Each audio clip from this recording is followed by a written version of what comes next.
Tonight, an urgent alert. Police desperately searching for a 2-year-old girl missing with a woman in Fremantle. Plus, the Premier's pitch to bring the AFL to Perth after Victoria's shock coronavirus spike, declaring our state one of the safest places in the world. 3 dead in a stabbing frenzy in the UK, but police say it's not terrorism. A multi-million-dollar cash splash on our roads to create thousands of jobs. And the new major event that could replace next year's Australia Day Skyworks. This is 9 News Perth with Tracy Vo. Good evening. There's a desperate search underway for a toddler missing with a woman in the Fremantle area. Mia Edgerton-Warburton, the 2-year-old, was last seen more than 5 hours ago. Tracy, the little girl was last seen getting on a train here in Freo just after midday. She was then spotted getting on a bus in Perth City towards the northern suburbs. Police believe they were heading towards Girrawheen. Now, she was travelling with 28-year-old Kimberly Burden. She's only a vague acquaintance of that little girl's mother. We understand she was put in that woman's care and she failed to return that little girl to the parents in the designated time frame. Now, police are obviously very concerned about this. They're asking anyone who was on a train in the metro area, either at that time or right now, to keep an eye out. Take a listen. The 2-year-old girl is described as fair-skinned with red curly hair and wearing a pink apricot tracksuit. Concerns are held for their welfare and police are asking anyone that have seen any of these two to call on 131 444. Tracy, please hold concerns for the pair's welfare. They're asking anyone who might spot them to contact Crime Stoppers. It is a worry. All right, Mia, thank you. The shock coronavirus spike in Victoria could deliver a blow to WA's grand reopening to the rest of the country. The Premier standing firm on our hard borders in the wake of the Victorian outbreak. But the federal government is adamant the risk can be managed. They support rival footy teams. Are you an Eagle or a Docker? I'm an Eagle, yeah. You're an Eagle, You're a Docker? Yeah. And can't agree on WA's hard border either. The fear factor from the Premier. When you see these outbreaks, once they get out of control, people can die. And matter of fact from the Federal Finance Minister. This is obviously now going to play itself out and be resolved in due course. They were talking about Victoria, where 3 straight days of new coronavirus cases in the double digits has forced a restriction revival and given the McGowan government another reason to keep the state border shut. There's community spread, there's community outbreaks. They don't have it under control. It seems to be spreading into the AFL teams now. These are matters that we all need to be worried about. There's no state border closure between Victoria and New South Wales today, and there hasn't ever been. So, and you don't see that there is any issue in New South Wales as a result of localised outbreaks in Victoria. WA has avoided community spread, and with a new case of a returning traveller overnight taking the active cases to just 3, our Premier remains emboldened. Western Australia, as an island within an island, has managed these things certainly better than the East Coast, and we've ensured the health and safety of our citizens. We are one Commonwealth, and that is what we believe the constitutional arrangements provide. WA's Liberal leader Lisa Harvey was trying to cement her border stance today after previously describing the government's position a nonsense. I have never called for opening the border to Victoria because they have community spread of COVID-19 in Victoria. What I've been calling for is a travel bubble between the Northern Territory and South Australia. So the border war appears never ending, but the further easing of restrictions inside WA is just around the corner. We'll be dealing with those issues soon. The border battle is going around in circles, let's face it, and it will only be resolved when the Premier sets a reopening date or the federal government secures a ruling from the High Court about the legality or otherwise of stopping Australians from moving freely within their own country. Tracy, that won't happen until the end of the month at the earliest. The federal and state governments still at odds. All right, Gary, thank you very much. The Premier says Perth should be at the top of the list to host the next AFL Hub if appropriate quarantine measures are followed. Mark McGowan describing our state as one of the safest places in the world as the AFL boss promises to reward the Eagles and Dockers for their sacrifices on the Gold Coast. Another week, another defeat. In a horror hub, the Eagles can't escape. It's hard to measure how a different environment affects players and individuals and staff, but, I really don't want to use it as an excuse. A second straight Sunshine State shocker, coupled with no plans from the AFL post round 5, leaving coach Adam Simpson frustrated. The stuff about trying to get home at the right time, that's just common sense. You know, you want a return day. You don't want to spend 8 weeks away if you can help it. The release of a new block of fixtures has been delayed slightly as the league deals with the ramifications from Conor McKenna's positive test result. But Gillan McLaughlin is adamant the Eagles and Dockers will eventually get a good run at home, with plans for a Perth hub still being negotiated. We are the safest place, I think, in Australia, and maybe even the safest place in the world. So clearly, if there is a hub arrangement, we have to have the very best of quarantine in place, but we're happy to have a hub as long as the arrangements are secure. Players could face another hotel stint, with health authorities yet to decide if they'll allow them to self-isolate in the comfort of their own home when they return. What's going on in Australia today is bigger than football, and football needs to understand that the health and welfare of our citizens is paramount. We need some clarity as quick as we can so we can supply some information to our families back home. Once that's done, we'll move on. And Joshua Dorr is on the Gold Coast tonight. Josh, our footy teams are set to play in front of their biggest crowds so far this season. Yeah, Tracy, there's a few hundred fans in the stands for tonight's clash between the Dockers and Port Adelaide, but next week that number will skyrocket to 10,000, with the Queensland government allowing its stadiums to host 25% of their crowd capacity. Bit of a bitter pill for the Eagles and Dockers fans stuck at home.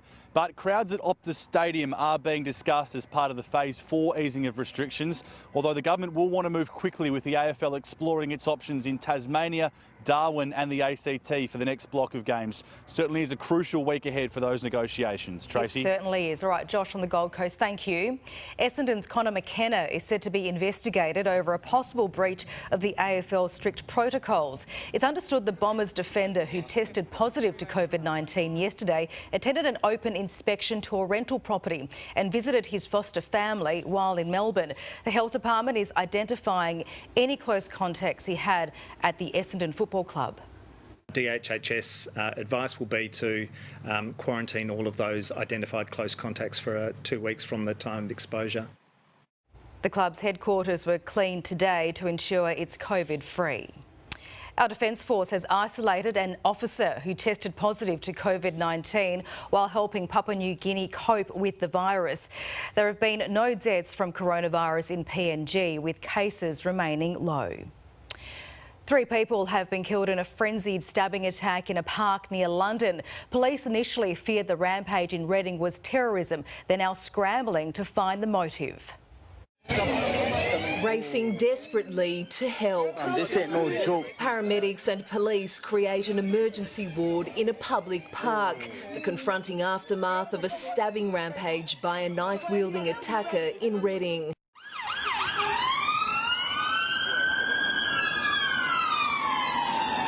Three people couldn't be saved. Another 3 left severely injured. Their conditions so serious, air ambulances were brought in to take them to hospital.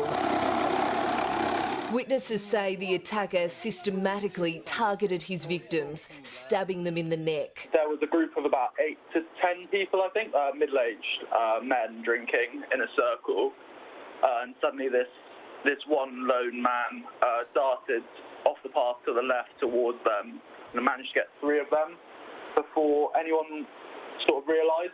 A 25-year-old man was arrested at the scene, and while counter-terror officers are helping with the investigation, it's not being treated as terrorism at this stage. The attack happened here in the historic centre of town. Police were on scene immediately. They moved quickly to shut down all streets surrounding the park, warning people to stay away while keeping guard throughout the night. Just a few hours earlier, hundreds had filled the park for a Black Lives Matter protest, but any links have been ruled out. It had nothing to do with the protests. They were very peaceful. We worked with the police liaisons the entire time.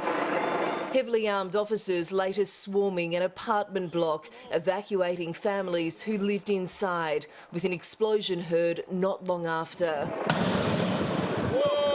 The Prime Minister tweeting, "My thoughts are with all those affected," before thanking emergency services. The attack leaving the English town reeling. Deeply shocking incident in what is quite a quiet town. In Reading, Sophie Walsh, 9 News.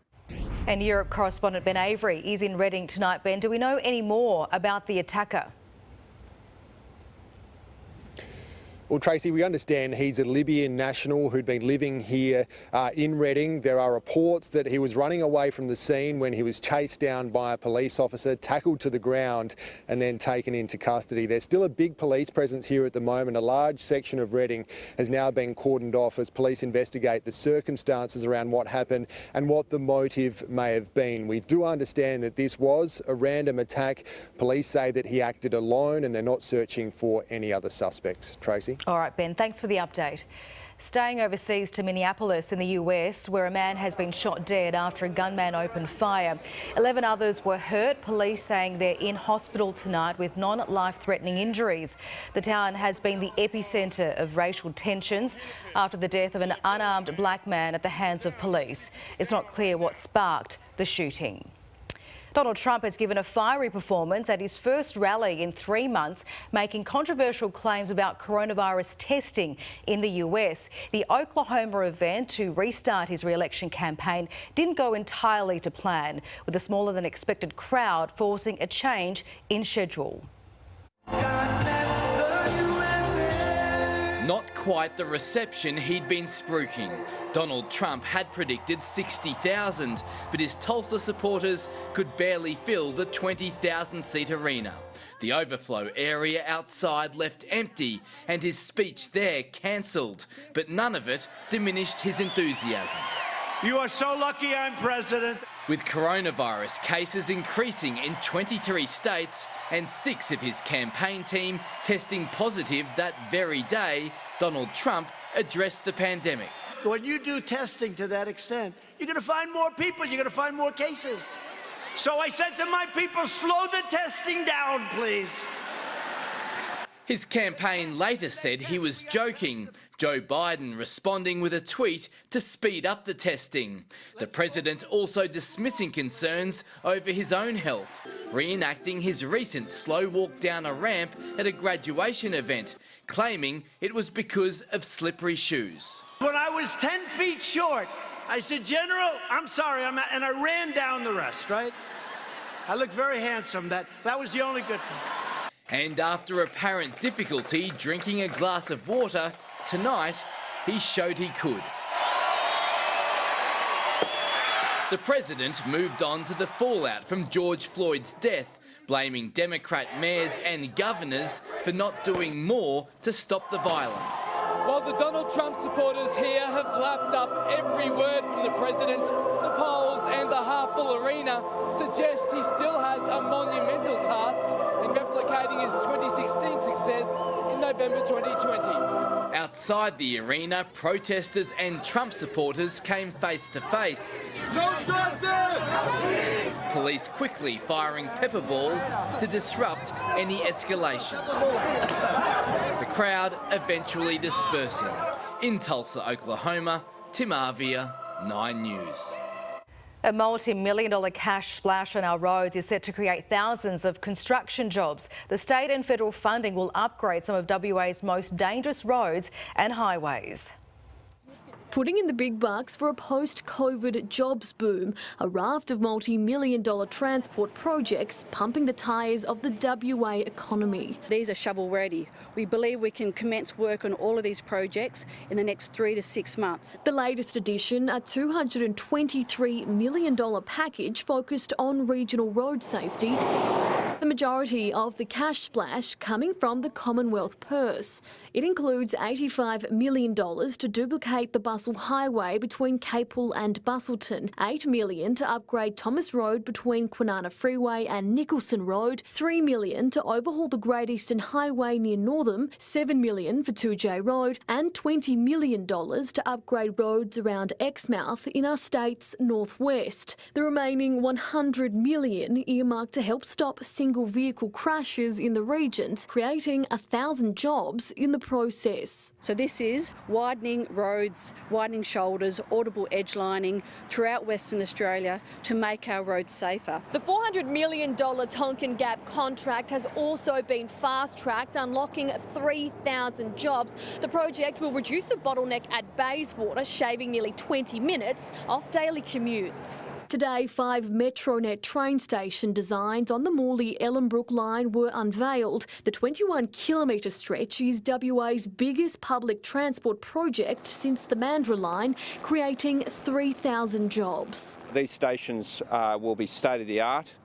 They will connect Ellenbrook through to the Midland line and therefore through to the city. The new stations will be built at Morley, Naranda, Malaga, Whiteman Park and Ellenbrook, with the next phase set to steam ahead by the end of the year. Mia Edgerton-Warburton, 9 News.